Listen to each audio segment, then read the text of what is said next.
बंदौ गुरुपद कंज कृपा सिंधु नर रूप हरि महामोह तम पुंज जासु वचन रवि कर निकर। सूर्य जब आता है तो अंधकार टिक नहीं सकता, ऐसे ही तिमिर गयो रवि देख के मोह गयो गुरु ज्ञान। जैसे सूर्य प्रकट हो जाता है तो अंधकार ठहर नहीं सकता, वैसे ही जब गुरु अपना ज्ञान प्रदान करते हैं तो हमारे मन में मोह संशय रह नहीं जाते, नष्ट हो जाते हैं। और गुरु कौन है? गुरु उस पंडित के समान है जो एक लड़की और लड़के का विवाह कराता है। इसी प्रकार से गुरु परमात्मा और आत्मा को जोड़ते हैं। गुरु भगवान को और हमें जोड़ते हैं। गुरु होते कौन है? भगवान ही मनुष्य का रूप धारण करके गुरु के रूप में आते हैं। नर रूप हरि, नर के स्वरूप में स्वयं नारायण ही है, कोई और नहीं है। गुरु का रूप धारण करके भगवान ही आते हैं और मनुष्यवत लीला करते हैं। यहां पे श्री तुलसीदास जी के जो गुरुदेव हैं कौन है? पहले दिन हमने नाम बताया था, आप में से किसी को याद है? ध्यान से नहीं सुन रहे हैं आप लोग, हम एक बार और बता देते हैं। श्री नर हरियानंद जी महाराज की जय। थोड़ा कठिन है लेकिन याद हो जाएगा। नर हरियानंद जी, तो आप में से कोई यदि चिंतन करे तो वह यह प्रश्न कर सकता है कि उन्होंने इतनी गुरु महिमा कही है कि गुरु के चरण से ये होता है, गुरु से ये होता है, गुरु से ये होता है, कहीं उन्होंने अपने गुरु का नाम ही नहीं लिखा। तो शास्त्रों में मर्यादा है, आत्मनामो गुरोर्नाम, आत्मनाम गुरोर्नाम नामाति कृपणस्य च श्रेयस्कामो न गृह्णीयात् ज्येष्ठ पुत्र कलत्रयोः। 5 लोगों का नाम नहीं लेना चाहिए, खुद का नाम नहीं लेना चाहिए। कुछ लोगों का अभ्यास होता है कि बार बार अपना नाम लेकर के बोले।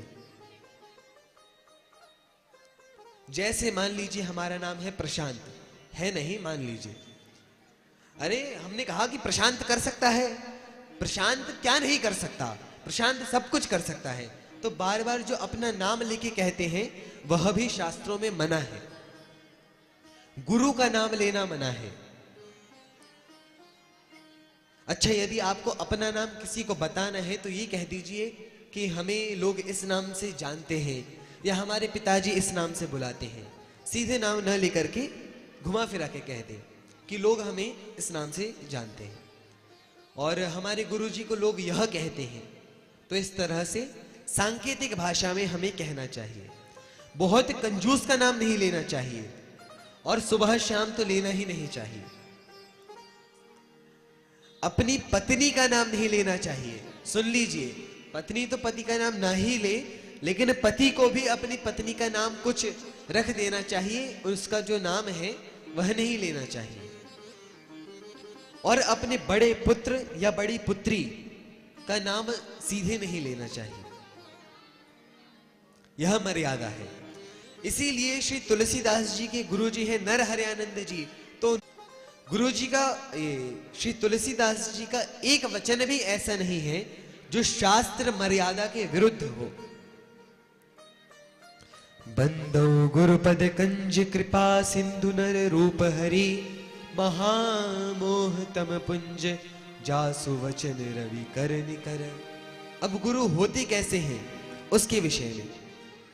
बंदौ गुरुपद पदुम परागा, बंदौ गुरुपद पदुम परागा सुरुचि सुवास सरस अनुरागा। सुरुचि अमिय मूरी में चूरन चारु, समन सकल भव रुज परिवारो।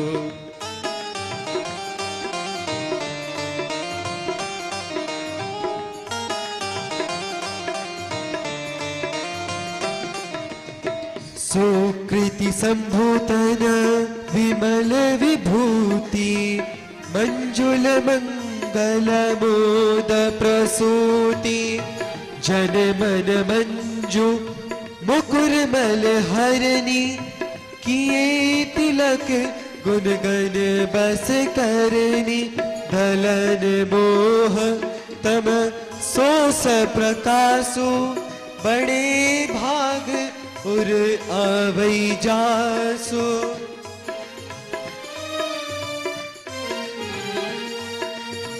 दलन मोह तम सोस प्रकाशु, बड़े भाग उर आवै जासु। उघरहि विमल विलोचन ही के, मिटहि दोष दुख भव रजनी के। सूझहि राम चरित मनि मानिक, गुप्त प्रगट जहाँ जो जेहि खानिक।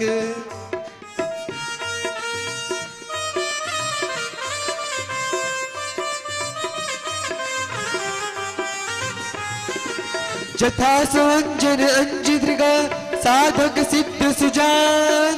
कौतुक दीखत शैल बन, भूतल भूरि निधान। श्री राम जय राम, जय जय राम। श्री राम जय राम, जय जय राम। श्री राम जय राम, जय जय राम। श्री राम जय राम, जय जय राम। गुरुपद रज मृदु मंजुल अंजन, नयन अमिय दृग दोष विभंजन। तेहि कर विमल विवेक विलोचन, बरनऊ राम चरित भव मोचन। बरनऊ राम चरित भव मोचन। बरनऊ राम चरित भव मोचन। 13 चौपाइयों में श्री तुलसीदास जी महाराज ने गुरु स्मरण किया है।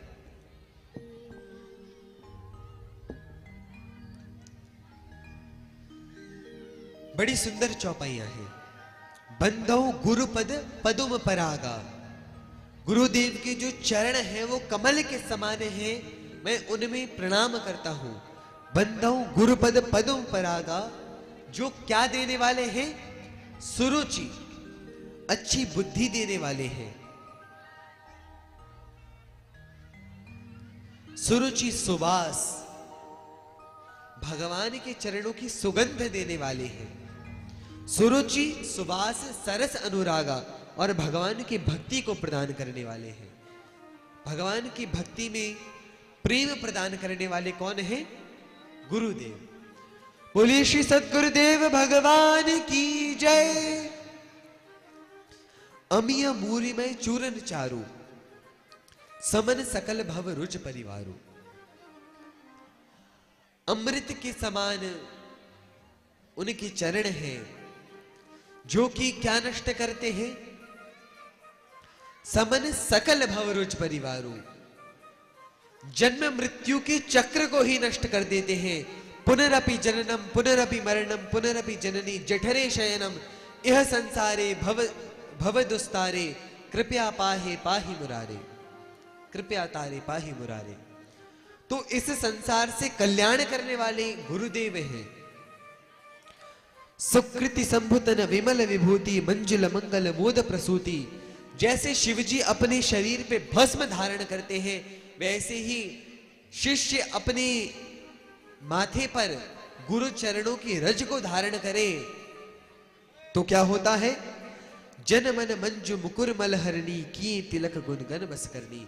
हृदय के जो कलमश हैं वो नष्ट हो जाते हैं, चित्त साफ हो जाता है। श्री गुरु पदनख मणिगण ज्योति, गुरु जी के चरण नहीं, पंजा भी नहीं, अंगूठा भी नहीं, गुरु जी के जो नाखून है, पैर का जो नाखून है, यदि कोई उसका स्मरण ही करे तो उसे दिव्य दृष्टि प्राप्त हो जाती है। केवल गुरु के पैरों के नाखून का ध्यान करने से। गुरु चरणों की बड़ी महिमा है।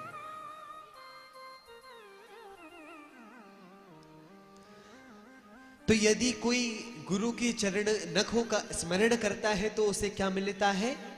दिव्य दृष्टि प्राप्त हो जाती है, और उस दिव्य दृष्टि से वह भगवान की नित्य लीलाओं का दर्शन कर पाता है। और शास्त्रों के ऐसे भेद जो सीधे सीधे नहीं बताए गए हैं, गुरु के चरणों की कृपा से उन्हें समझा जा सकता है। ऐसा कोई भी व्यक्ति आज तक नहीं है जो बिना गुरु के भगवान को प्राप्त कर गया हो। गुरु बिन भव निधि तरई न कोई, जो विरंच शंकर सम होई। और गुरु चरण रज का अंजन काजल लगाना चाहिए। एक तांत्रिक क्रिया होती है जिससे एक सिद्ध अंजन बनता है। उस अंजन को यदि तांत्रिक लगा ले तो गढ़े हुए खजाने उसको दिखने लगते हैं। तो वैसे ही जैसे सिद्धांजन से इस संसार के खजाने दिखने लगते हैं, तो गुरु चरण रूपी काजल से भगवान के दर्शन, भगवान के भक्तों के और भगवान की जो गुप्त बातें शास्त्रों में कही हैं, उनके दर्शन होने लगते हैं। और श्री तुलसीदास जी महाराज कह रहे हैं कि उन्हीं गुरुदेव के चरणों का स्मरण करके मैं अब रामचरित्र का वर्णन करने जा रहा हूं। यदि कोई कुछ ना करे, बस जो गुरु कह रहे हैं, गुरु आज्ञा का पूरी तरह से पालन करे, भगवान का नाम जपे और गुरु की आज्ञा माने, उसे वेद आदि पढ़ने की आवश्यकता नहीं है, उसके हृदय से वेद आदि प्रकट हो जाते हैं। एक बालक था, गुरु जी के पास आया, गुरु जी मुझे भगवान के विषय में जानना है। गुरु जी ने कहा यहां सेवा करो, जब कभी समय होगा हम तुम्हें भगवान के विषय में बताएंगे। अब वहां पे धान कूटता था। एक दिन, 2 दिन, 3 दिन नहीं, 18 साल तक धान ही कूटता रहा। गुरुजी ने उसको कभी बुलाया ही नहीं, लेकिन उसको वो भरोसा था कि गुरुजी ने कहा है तो धान कूटने से ही भगवान मिल जाएंगे। अब 18 साल बाद गुरुजी ने कहा कि अब मैं तुम सब, वहां पे अन्य विद्यार्थी पढ़ते थे और यह केवल धान कूटता था। सब सोचते थे कि यह दिमाग से कमजोर है, इसीलिए गुरुजी ने इसको सेवा में लगा दिया, पढ़ाते लिखाते नहीं है। 18 साल बाद एक दिन आया और उस दिन सभी की परीक्षा ली कि बताओ इस विषय का क्या अर्थ है, इसका क्या अर्थ है। कोई भी शिष्य उत्तर दे, गुरु संतुष्ट न हो।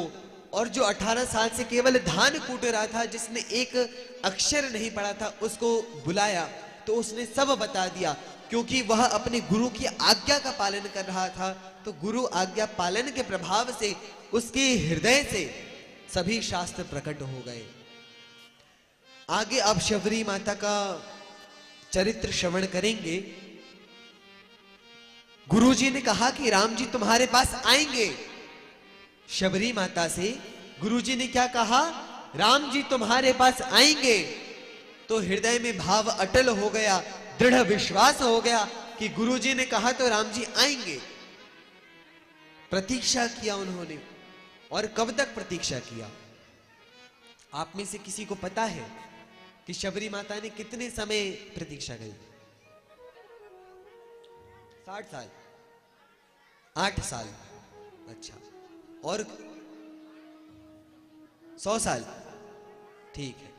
सब अपना अपना मत दे रहे हैं, लेकिन हम बताएंगे तो आप सुन के आश्चर्यचकित हो जाएंगे। 10,000 साल, 10,000 साल तक प्रतीक्षा करती रही। प्रतिदिन अपने मार्ग को संवारती थी, सजाती थी अपना घर, बेर लेके आती थी, फल आदि गुरुदेव का स्मरण करना चाहिए कि हे गुरुदेव, हम तो सबसे अधिक नालायक हैं, हम तो किसी योग्य हैं ही नहीं, लेकिन आप तो सक्षम हैं, आप तो योग्य हैं, आप हम नालायक को लायक बना दीजिए। और हे प्रभु, हे गुरुदेव,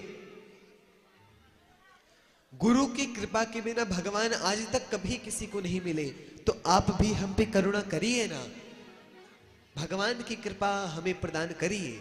यह प्रार्थना प्रत्येक शिष्य को गुरु से करनी चाहिए। यह भगवान की भीषण माया ऐसी है कि सभी कथा प्रवचन सुनने के बाद भी क्या होता है, यहां आप 3 घंटा आराम से कथा सुनेंगे, घर गए काम आदि किए, सब जैसे आराम। इसीलिए गुरुदेव से प्रार्थना करनी चाहिए कि काम विकार, काम वासनाएं, क्रोध विकार, लालच, लोभ, संसार में आसक्ति, अहंकार और ईर्ष्या जैसे जो दुर्गुण हैं वो हमें सता रहे हैं, आप उनसे हमारी रक्षा करिए। हम इन सभी विकारों से, हम इन सभी कष्टों से हार गए हैं। अब हे गुरुदेव, आप हमारी रक्षा करिए, क्योंकि गुरु ही केवल ऐसे हैं जो अपने शिष्य की बिगड़ी बनाते हैं। गुरु के बिना कल्याण हो ही नहीं सकता, कल्याण असंभव है। आप शबरी माता को देख लीजिए। आज ध्रुव महाराज का चरित्र आप सभी ने सुना। ध्रुव जी को यदि नारद जी द्वादशाक्षर वासुदेव मंत्र नहीं देते तो उन्हें भगवान कैसे प्राप्त होते। प्रहलाद महाराज को नारद जी ने उपदेश किया, आप यत्र तत्र जहां कहीं पे भी जिस भी संत को देखेंगे, गुरु की कृपा के बिना कल्याण नहीं हुआ है। जहां पे भी कल्याण हुआ है, गुरु की सेवा से, गुरु की कृपा से ही कल्याण हुआ है। गुरु की कृपा कैसी होती है? कबीरदास जी का पद है, सबसे अधिक प्रसिद्ध है। क्या कि यदि भगवान और गोविंद और गुरु दोनों खड़े हो जाएं तो पहले किसके चरणों में प्रणाम करना चाहिए? गुरु गोविंद दो खड़े काके लागू पाए, बलिहारी गुरु आपने गोविंद दियो मिलाए। गुरु भगवान से मिलाने वाले हैं, इसीलिए गुरु की प्राथमिकता है। यदि गोविंद में और गुरु में यदि किसी को पहले प्रणाम करने का अवसर आए तो किसको प्रणाम करना चाहिए? गुरु को। क्योंकि यदि गुरु नहीं होती तो हम गोविंद से कैसे मिलते? गोविंद के विषय में बताने वाले, गोविंद का नाम देने वाले, दिनचर्या कैसी होनी चाहिए, तिलक छाप क्या होनी चाहिए, तुलसी के विषय में बताने वाले, तुलसी देने वाले, एकादशी के विषय में बताने वाले कौन होते हैं? गुरु होते हैं। और गुरु में हमारा पूरा विश्वास होना चाहिए। भगवान स्वयं प्रकट हो जाएं और कहें गुरु सही नहीं है तुम्हारे, तो कहना चाहिए प्रभु आपकी कुछ गलती हो सकती है, लेकिन हमारे गुरु जी तो हमेशा से सही है। आगे हम पार्वती जी का चरित्र में यह बात सुनेंगे। का अपराध रमापति की ना, विष्णु भगवान ने कौन सी गलती कर दी जो हमारे गुरु जी को श्राप देना पड़ा? वहां पे भी गुरु जी की गलती नहीं दिख रही। ऐसा भाव, ऐसी निष्ठा गुरु के चरणों में शिष्य की होनी चाहिए कि भगवान भी स्वयं कहे कि गुरु ठीक नहीं है, तो हम भगवान को गलत कह दें कि हमारे गुरु कभी गलत नहीं हो सकते।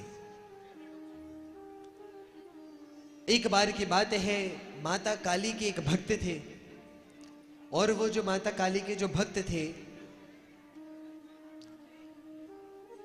वो कैसे थे? वो थोड़े भटके हुए भक्त थे। अब वो जो भटके हुए भक्त थे वो मांस मदिरा खाते थे, मछली खाते थे। और उन दुर्गा देवी के जो भक्त थे एक दिन मदिरा पान किए हुए थे और उसी मदिरापान की अवस्था में उन्होंने शिष्य को, एक व्यक्ति आया, कहा गुरुजी मंत्र दो। कुछ आड़ा टेढ़ा सा मंत्र दे दिया, जो सही दुर्गा जी का मंत्र है वह नहीं दिया, क्योंकि नशे में तो थे ही। अब वह शिष्य तो सीधा साधा भोला भाला, गुरुजी ने जो मंत्र कहा बस जपने लग गए। अब दुर्गा माता को दया आ गई। दुर्गा माता कुछ ही दिनों में प्रकट हो गई और कहा कि वो तो पाखंडी है, वो तो दुष्ट है, उसने मांस मदिरा खा पी करके तुम्हें उपदेश किया था, मैं तुम्हें सही मंत्र देती हूं, यह सही मंत्र है। शिष्य ने कहा माते आप बिल्कुल सही हैं, लेकिन यदि हमारे गुरुजी गलत होते तो आप प्रकट कैसे हो गई? इसीलिए आप जिनके कारण प्रकट हुई हैं वे भी गुरुजी का ही मंत्र तो है। ये बात सुनते ही दुर्गा माता इतनी प्रसन्न हो जाती हैं कि उस दिन से उन्होंने कहा कि अब यह जो भटका हुआ मंत्र है यही आगे चलेगा। गुरु की कृपा से ही, बस गुरु में विश्वास होना चाहिए कि गुरु इस योग्य हैं कि वे भगवान से हमें मिला सकते हैं। गुरु जी की यहां बड़ी सुंदर महिमा श्री तुलसीदास जी ने गाई है। अब हम आगे बढ़ते हैं। वो श्री तुलसीदास जी महाराज ब्राह्मणों की वंदना करते हैं, ब्राह्मणों को प्रणाम करते हैं। बंदौ प्रथम महीसुर चरणा, मोह जनित संचय सब हरणा, सुजन समाज सकल गुण खानी, करो प्रणाम जोरी जुग पानी। बंदो प्रथम महीसुर चरणा, सबसे पहले किसको प्रणाम किया? ब्राह्मणों के चरणों में प्रणाम किया। प्रथम महीसुर चरणा, जो क्या करते हैं? मोह जनित संशय सब हरणा, हमारे जो भी संशय हैं उन्हें नष्ट करने वाले हैं। मोह जनित संशय सब हरणा, और सुजन समाज सकल गुण खानी, वे सुजन हैं अर्थात भगवान के भक्त हैं। समाज सकल गुण खानी, और वे सभी गुणों के खाने हैं, और वे भगवान की कृपा प्रदान करने वाले हैं। कैसे? जितने भी शास्त्र हैं, पुराण किसने लिखे? व्यास जी ने, जो कि एक ब्राह्मण है। तो ब्राह्मणों की कृपा से ही हमारा जो मोह है वह दूर होता है। ब्राह्मणों की कृपा से ही अब वाल्मीकि जी ने रामायण दी, व्यास जी ने महाभारत आदि ग्रंथ दिए, 18 पुराण दिए। जितने भी शास्त्र हमें प्राप्त होते हैं ब्राह्मणों की कृपा से होते हैं। इसीलिए सबसे पहले महीसुर, इस धरती के देवता, ब्राह्मणों के चरणों में प्रणाम किया। यदि इन ऋषियों की करुणा न होती, यदि व्यास जी करुणा न करते, तो आज हम इन श्रीमद् भागवत आदि सुंदर ग्रंथ का कैसे पठन पाठन करते। इसीलिए इन भक्तों की, इन भक्त ब्राह्मणों की बड़ी कृपा रही है। उसके बाद आगे साधु महिमा गाई है। साधु चरित शुभ चरित कपासु, निरस बिसद गुण मय फल जासु, जो सही दुख परिच्छेद्र दुरावा, वंदनीय जी जग जस पावा।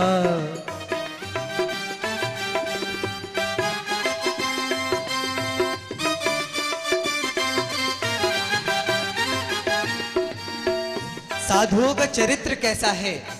कपास के समान, रुई जैसे रहती है। रुई कैसी रहती है? रुई में क्या कोई स्वाद होता है? नहीं होता।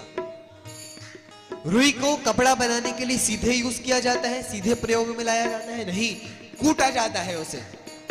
तो जो साधुओं का चरित्र है वे स्वयं कष्ट सहते हैं, स्वयं के जीवन को नीरस बना देते हैं, लेकिन जगत का कल्याण करते हैं।